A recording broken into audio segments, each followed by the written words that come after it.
अस्सलाम वालेकुम स्टूडेंट्स। आज के वीडियो लेक्चर के अंदर मैं आपको कॉन्सेप्ट देने जा रहा हूँ एलिमेंट्स का। ठीक है कि एलिमेंट्स होते क्या हैं। ओके, सो एलिमेंट है क्या। तो प्रीवियस वीडियो लेक्चर के अंदर मैंने आपको समझाया कि सब्सटेंस क्या होती है। ठीक है, सब्सटेंस एक प्योर फॉर्म है मैटर की जिसके अंदर आइडेंटिकल पार्टिकल्स क्या होते हैं, प्रेजेंट होते हैं। ठीक है, so the thing is that कि हमारे पास एटम का स्ट्रक्चर को अगर मैं रिवाइज करता जरूर, ये हमारे पास एटम है एंड इसके बीच में न्यूक्लियस पाया जाता है एंड न्यूक्लियस के अंदर जैसा कि मैंने आपको बताया था न्यूट्रॉन पाया जाता है और प्रोटॉन पाया जाता है। ठीक है, एंड उसके सराउंडिंग के अंदर हमारे पास पाया जाता है इलेक्ट्रॉन जो कि रिवॉल्व कर रहा होता है। ओके, सो हमने बहुत सारी एक्सपेरिमेंट्स किए, हमने बहुत टाइम के बाद हमें पता चला कि एलिमेंट क्या होता है कि हर एटम के अंदर 118 डिफरेंट टाइप के एटम्स हैं। ठीक है, तो हर डिफरेंट टाइप के एटम्स आपस में डिफरेंस कैसे हैं इनके अंदर। भाई एटम तो एटम है, एटम तो फंडामेंटल पार्टिकल है मैटर का। भाई मैटर वहाँ से बना है, तो ये जो 118 डिफरेंट टाइप के एटम्स हैं उनमें फ़र्क कहाँ से आया। वो जो 118 डिफरेंट टाइप के एटम्स हैं हमें पता कैसे चला यार ये 118 को हमने कैरेक्टर, भाई ये इस टाइप का आइटम है, ये इस टाइप का आइटम है, हमें पता कैसे चला। तो हमने हर एटम के क्या किया, प्रोटॉन का नंबर मालूम किया, हर एटम के प्रोटॉन के नंबर को मालूम किया। भाई हर एटम का प्रोटॉन का नंबर क्या है। अब हमने इसको कैरेक्टराइज किया, भाई जिसका प्रोटॉन नंबर अलग होगा वो एक नया एटम होगा। ठीक है, कोई भी एक एटम है जिसके पास प्रोटॉन नंबर 1 है वो क्या कहलाएगा, वो एटम नंबर ए कहलाएगा। जिसके पास 2 प्रोटॉन है बी कहलाएगा, जिसके पास 3 प्रोटॉन है सी।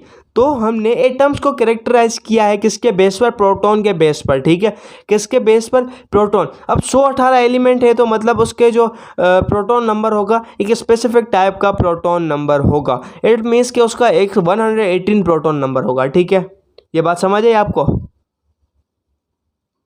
ये बात समझ आई कि उसका जो एटॉमिक नंबर है मतलब उसके नंबर ऑफ प्रोटॉन कितना है, उसका एटॉमिक नंबर कितना है। ठीक है, हमारे पास क्या है, हमारे पास आप देख सकते हैं मैं आपको बता दूं हमारे पास है लिथियम हो गया, ये हो गया। तो हमने इसको कैरेक्टराइज किया हुआ एटॉमिक नंबर के बेस पर असेंडिंग ऑर्डर में, भाई 1 से लेकर 118 तक लेके जा रहे हैं। ठीक है, सो एटम्स आपस में डिफरेंस कैसे होता है आपस में, भाई 118 डिफरेंट टाइप के एटम्स प्रेजेंट कैसे हैं नेचर के अंदर, एटॉमिक नंबर के बेस पर। कि प्रोटॉन नंबर को हम कहते हैं number of proton is called atomic number. भाई अब आपको समझ नहीं आ रहा होगा एटॉमिक नंबर क्या होता है। Atomic number of proton is called number of protons called atomic number. Proton का नंबर एटॉमिक नंबर। अब एक एटम के अंदर दो प्रोटॉन मौजूद हैं तो उसका एटॉमिक नंबर होगा 2। एक एटम के अंदर 10 प्रोटॉन मौजूद हैं तो उसका एटॉमिक नंबर होगा 10। ठीक है, सो हमने इसको कैरेक्टराइज किया।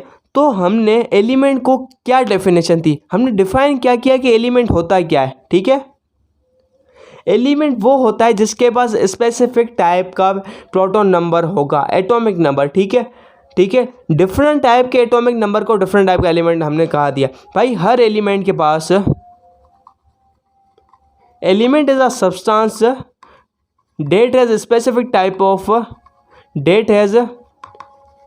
Specific atomic number. भाई एलिमेंट वो सब्सटेंस है जिसके पास स्पेसिफिक एटॉमिक नंबर होगा। भाई आपके पास 2 एटम्स मौजूद है, आपके पास 2 एटम्स मौजूद है, ये 2, एक का एटॉमिक नंबर भी 7 है, प्रोटॉन 7 है, दूसरे में 7 है। क्या ये दोनों अलग अलग टाइप के एलिमेंट होंगे? नहीं, क्योंकि दोनों का सिमिलर एटॉमिक नंबर है, नंबर ऑफ प्रोटॉन सेम है, तो दोनों एक एलिमेंट है, मतलब दोनों एक टाइप का एटम है। आप इनको जोड़ेंगे तो एक ही टाइप के एटम है, मतलब 7 और 7 क्या है, एक टाइप के एलिमेंट है, उनकी फैमिली सेम है। एंड अगर आप 7 और 8 को देखोगे, एक का 7 है और एक का 8 है, तो 7 अलग टाइप का एलिमेंट है, 8 अलग टाइप का एलिमेंट है। तो हमें पता कैसे चला 118 एलिमेंट है डिफरेंट टाइप के। हमने छानबीन की, तखसीस की, भाई इसके पास प्रोटॉन के कितने नंबर मौजूद हैं। जितने नंबर के प्रोटॉन होंगे हमारे पास सिमिलर टाइप के, भाई हमने ढूंढे कि हमारे पास 100 मौजूद है, तो 1 से लेकर 100 तक प्रोटॉन नंबर के एलिमेंट मौजूद है। अब हम ढूंढने चले गए कि हमें कोई 72 नंबर का मिल गया, 72 नंबर का मिल गया एटम जिसके पास 72 प्रोटॉन है, हम उसको कहेंगे भाई ये 72 एटॉमिक नंबर का मालिक वो एटम है जिसको हमने ऑलरेडी डिस्कवर कर रखा है। ये तो ऑलरेडी पता है, कोई नई चीज़ है ही नहीं भाई, सेम टाइप का एलिमेंट है। अगर हमें 102 नंबर का मिल जाए, 102 नंबर का एलिमेंट मिल जाए जिसके पास 102 प्रोटॉन नंबर हो, ठीक है, एटॉमिक नंबर 102 हो, तो हम कहेंगे भाई ये तो नई चीज़ है, हमें तो 100 तक मिले थे, अभी 102 तो कोई नया एटम है, एक नए टाइप का कॉम्बिनेशन वाला बंदा आ गया जो एक नई फैमिली का बंदा आया है, ठीक है। सो एलिमेंट क्या है जिसके पास स्पेसिफिक एंड डिफरेंट जो हो एटॉमिक नंबर हो, ठीक है। एंड जो जिन एटम के पास जिन भी एटम्स के पास सेम एटॉमिक नंबर होगा, जिन भी एटम के पास सेम एटॉमिक नंबर होगा वो एलिमेंट कहलाएंगे। एलिमेंट एक प्योर सब्सटेंस है जिसके पास सिमिलर टाइप के प्रोटॉन के नंबर्स पाए जाएंगे। एटॉमिक नंबर जिनका सेम होगा वो एक एलिमेंट कहलाएगा। एक एलिमेंट है हमारे पास, कोई भी एक एलिमेंट है, आपको बताता हूँ, गोल्ड एक एलिमेंट है। अब गोल्ड के अंदर सिमिलर टाइप के एटम्स मौजूद होंगे जिनके पास कोई भी सेम टाइप का 72, पता नहीं मुझे याद नहीं है गोल्ड का एटॉमिक नंबर क्या, 72 प्रोटॉन मौजूद होंगे। अब जिन भी एटम के पास 72 प्रोटॉन के नंबर्स मौजूद होंगे, जिनके पास 72 प्रोटॉन मौजूद होंगे वो क्या होंगे, वो गोल्ड के एटम होंगे, ठीक है। ये बात समझिए आपको। An element is a substance made up of same type of atom. Element क्या है, सब्सटेंस है जो कि सेम टाइप के एटम से बनी हुई होती है, ठीक है, okay. Having same atomic number, उनका जो एटॉमिक नंबर होता है सेम होता है, मतलब गोल्ड है, गोल्ड का सेम एटॉमिक नंबर होगा 72 कुछ भी मुझे याद नहीं आ रहा perfectly. And can not be decompose into simple substances by ordinary chemical reaction. तो ये जो एटॉमिक नंबर होगा, तो हमारे पास गोल्ड का एटम मौजूद है, गोल्ड का AU से शो करते हैं, गोल्ड को AU, ठीक है, गोल्ड, ठीक है।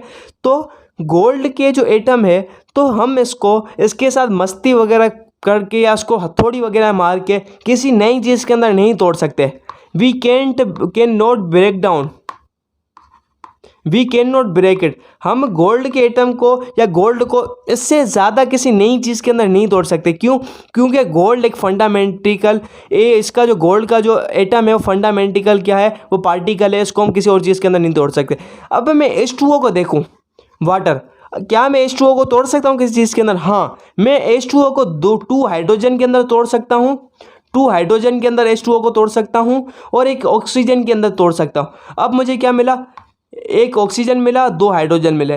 तो अब मुझे क्या पता चला भाई, H2O एक एलिमेंट नहीं है। क्यों? क्योंकि मैं इसको तोड़ सकता हूँ। जिस भी चीज़ को तुम फंडामेंटिकल पार्टिकल के अंदर तोड़ सकती हो, उसकी नई प्रॉपर्टीज़ हो या नया एटम हम तुम्हें मिले, जैसे 2 हाइड्रोजन मिले, 2 ऑक्सीजन मिले, तो वो एलिमेंट नहीं कहलाएगा। अब गोल्ड को हम नहीं तोड़ सकते, ओके, गोल्ड को हम नहीं तोड़ सकते। साल्ट है NaCl, अब उसको हम सोडियम और क्लोराइड में तोड़ सकते हैं, ठीक है। अब एलिमेंट क्या होता है, ये फंडामेंटिकल बेसिक यूनिट के अंदर बना हुआ हो और उसको हम किसी और चीज़ के अंदर ट्रांसफॉर्म नहीं कर सकते हो, मतलब उसको रिएक्शन करवा के उसको किसी और चीज़ के अंदर नहीं तोड़ सकते, ठीक है। Elements occur in nature in free और combined form in solid, liquid, gases states. 3 type की स्टेट होती है, लिक्विड भी होता है, सॉलिड भी होता है, गैस भी होता है। आज के दौर में 118 एलिमेंट हम डिस्कवर कर चुके हैं भाई। 118 डिफरेंट टाइप के एलिमेंट्स होते हैं, मतलब 118 डिफरेंट टाइप के एटम्स मौजूद हैं हमारे पास, ठीक है। Majority of elements are solids. Majority जो एलिमेंट वो क्या है, सॉलिड्स हैं। कॉपर हो गया, गोल्ड हो गया, जिंक हो गया।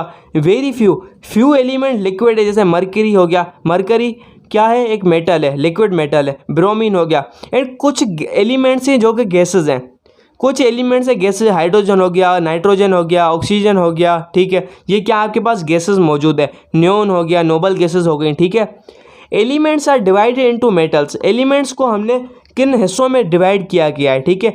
एलिमेंट्स किस टाइप के होते हैं भाई, एक होते हैं मेटल, एक होते हैं नॉन मेटल, एक होते हैं metalloid, on the basis of their properties, ठीक है।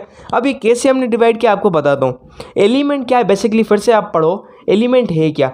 एलिमेंट एक फंडामेंटल बेसिक टाइप का सब्सटेंस है जिसके पास स्पेसिफिक टाइप के एटॉमिक नंबर हैं, ठीक है।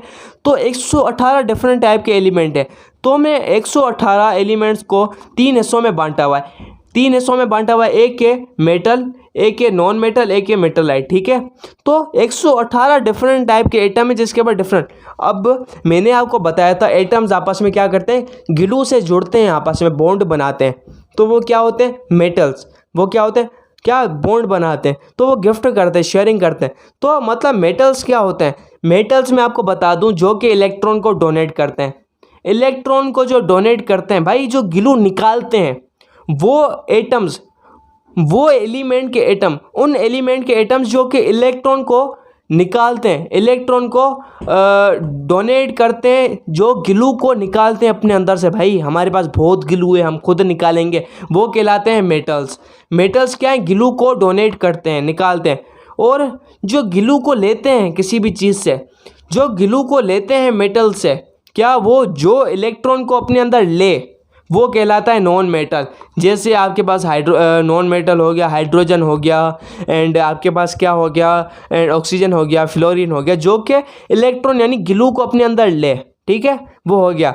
एंड मेटलाइट क्या होता है, मेटलाइट दोनों का मिक्सचर होता है, मेटल एंड नॉन मेटल का। मेटलॉइड कभी किसी से ग्लू ले लेता है, कभी किसी को ग्लू दे देता है। मतलब कि सामने वाला बंदा कैसा है, ठीक है। अगर सामने वाला अमीर बंदा है तो क्या मेटलाइट क्या करेगा, मेटलाइट का आइटम क्या करेगा, मेटलाइट के एलिमेंट का आइटम क्या करेगा, भाई सामने वाला अमीर है वो मुझे दे दे।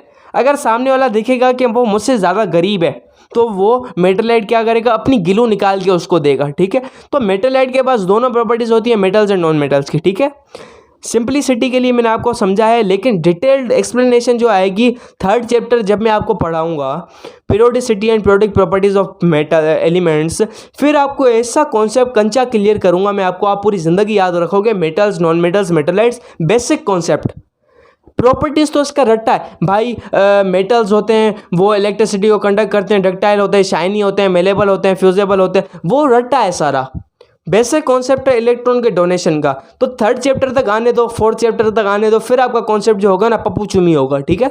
सो मेटल्स क्या हैं, मेटल्स सॉलिड होते हैं तकरीबन, ऑल मेटल्स आर सॉलिड, तकरीबन मेटल सॉलिड होते हैं। एक मेटल है जो कि लिक्विड होता है, वो कौन सा है, रूम टेम्परेचर पर मरकरी। मरकरी वो मेटल है जो कि क्या होता है, लिक्विड होता है। मेटल सॉलिड क्या होता है, वो हार्ड सख्त होते हैं, शाइनी होते हैं, मेलेबल होते हैं, पिघलने की को रखते हैं, फ्यूजेबल होते हैं, डक्टाइल होते हैं। मतलब डक्टाइल का मकसद ये होता है हम उसको कूट कूट के तारों के फॉर्म में लगा सकते हैं। कॉपर है ना, कॉपर है एल्यूमिनियम, हम उसकी तार बना सकते हैं, उसको हथौड़ा मार मार के दबा दबा के लंबी तार की सूरत में उसको बना सकते हैं। वो इलेक्ट्रिसिटी को कंडक्ट करते हैं, मतलब करंट को फ्लो करने देते हैं, थर्मल कंडक्टिविटी होता है। अब जैसे हो गया आयरन हो गया, गोल्ड हो गया, सिल्वर हो गया, एंड एल्यूमिनियम हो गया, एंड एलोय एक बड़ी चीज़ है, इसको बाद में समझाऊंगा, ठीक है। नॉन मेटल क्या होते हैं, नॉन मेटल इसके अपोजिट होते हैं। नॉन मेटल क्या होते हैं, फिर से सुनो, नॉन मेटल क्या होते हैं, एलिमेंट के अपोजिट होते हैं। भाई एलिमेंट के अपोजिट क्यों होते हैं, बताऊं क्यों, क्योंकि मैंने आपको क्या कॉन्सेप्ट दिया, फिर से याद करो। मेटल वो होता है जो इलेक्ट्रॉन डोनेट करे, इलेक्ट्रॉन दे, ग्लू को निकाले अपने अंदर से, ठीक है। नॉन मेटल वो होता है जो कि इलेक्ट्रॉन को क्या करता है, डोनेट करना एक्सेप्ट करता है, जो कि ग्लू को लेता है। तो भाई एक चीज़ दे रही है और दूसरी ले रही है, तो देने वाली की प्रॉपर्टीज से लेने वाले की प्रॉपर्टीज अलग होंगी। मतलब ये आपस में अपोजिट है इनकी प्रॉपर्टीज, एक ले रहा है एक दे रहा है, ठीक है। तो इनका जो काम है लेना और देना वो भी अपोजिट है, तो इसी हिसाब से इनकी प्रॉपर्टीज भी आपस में अपोजिट हैं, ठीक है। तो ये इजीली क्या करते हैं, ये कंडक्ट नहीं कर सकते हीट को एंड इलेक्ट्रिसिटी को, ठीक है। ये अच्छी तरीके से इन चीज़ों को कंडक्ट नहीं कर पाते, ठीक है। एंड लस्टर होते हैं, इलेक्ट्रिक फ्लेक्सिबिलिटी तो फ्लेक्सिबल नहीं होते इतने ज़्यादा। एंड कार्बन जो है एक आपके पास, मैं आपको बता दूं, कार्बन आपके पास क्या है, एक नॉन मेटल है, ऑक्सीजन नॉन मेटल है, फ्लोरीन नॉन मेटल है, क्लोरीन नॉन मेटल है, ठीक है। मेटलाइट क्या है, वो एलिमेंट होते हैं जिनकी दोनों प्रॉपर्टीज़ होती हैं, वूज प्रॉपर्टीज़ आर इंटरमीडिएट, मतलब दोनों होती हैं, मतलब मेटल्स की भी होती हैं, नॉन मेटल्स की भी होती हैं। जिसको हम सेमी कंडक्टर भी कहते हैं, कोई कंडक्ट करता है इलेक्ट्रिसिटी, नहीं करता, कम करता है, ठीक है। दोनों के बीच की प्रॉपर्टी क्यों होती है इनकी, मेटलाइट की दोनों प्रॉपर्टी क्यों होती है, मेटल्स के जैसी भी होती है, नॉन मेटल्स के भी जैसी भी होती है। क्यों, क्योंकि कभी कभी वो इलेक्ट्रॉन को क्या करते हैं, डोनेट करते हैं, कभी कभी इलेक्ट्रॉन को मेटोलाइट डोनेट करते हैं एलिमेंट्स, कभी कभी एटम्स मेटोलाइट के जो एटम्स हैं वो एक्सेप्ट कर लेते हैं। तो मतलब दोनों काम सर अंजाम देते हैं, तो उनकी जो प्रॉपर्टीज़ होती हैं वो दोनों होती हैं, ठीक है। तो स्टूडेंट्स आई होप आप लोगों को ये जो कॉन्सेप्ट समझ आ गया होगा। तो मिलते हैं नेक्स्ट वीडियो लेक्चर के अंदर, तब तक के लिए bye bye, keep learning and keep exploring. अल्लाह हाफिज़।